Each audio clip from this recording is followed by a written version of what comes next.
times were simple. That, of course, a clip from the Partridge Family TV series. Our next guest played Keith Partridge. He is, of course, David Cassidy, joining us from Fort Lauderdale. He's the author of a new book published right now in the UK. It's called David Cassidy, Could It Be Forever?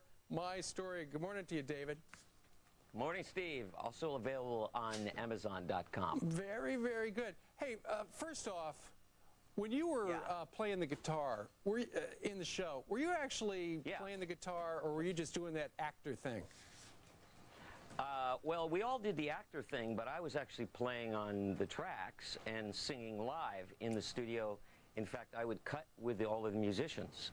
And I would go from the television studio at 7:15, drive over the hill in Los Angeles to Hollywood and record all night, and then the next morning get up and go back to work on the television show. Oh, man. The rest of them, I know this is going to come to a shock. It's a shock to you, Steve. But Tracy was not actually playing the tambourine or the triangle live. And what about Shirley MacLaine? Shirley MacLaine? Shirley Partridge. I love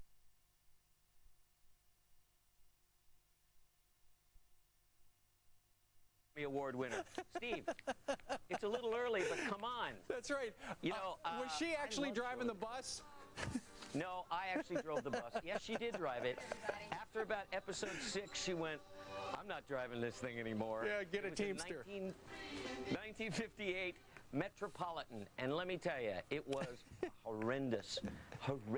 Nothing. I'm talking about like a Mack truck.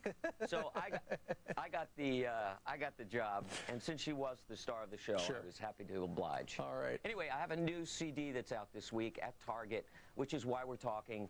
I have gone back and re-recorded I'll Meet You Halfway, which is one of my favorite tracks. I worked with some of the great contemporary players, and Craig J., who produced it and arranged a lot of it.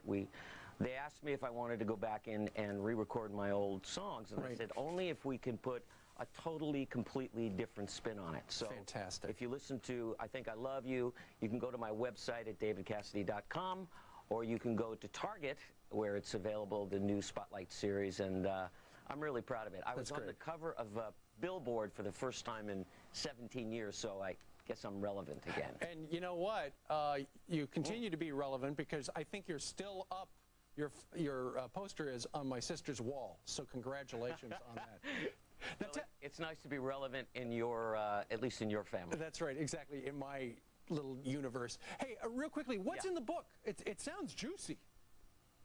Well, you know, to be honest with you, it's a really heartfelt, and people have asked me for 35 years, as you and many others have, what was the experience like being having the largest fan club in the world, being the biggest star in the world, going through all of that, the teen mania, being the first person to have been merchandised and all of that. And I think coming through the other side of it 5 years later, and you know, living in a bubble, and my life went through an enormous metamorphosis about 15 years ago, and I think a lot of it is about my life and how I got there. A lot of people's perception of me is that I grew up in Hollywood. I was actually born in Manhattan. I was raised from the time I was 5 in West Orange, New Jersey, with my grandparents and my mom. I went to public school my whole life. I got kicked out of 2 high schools for not showing up, and because I liked playing guitar instead. And a lot of it is about my father, and I think the enormous impact he had on me and my whole family, and my brothers included, and my stepmother and my mom. My father was bipolar. He was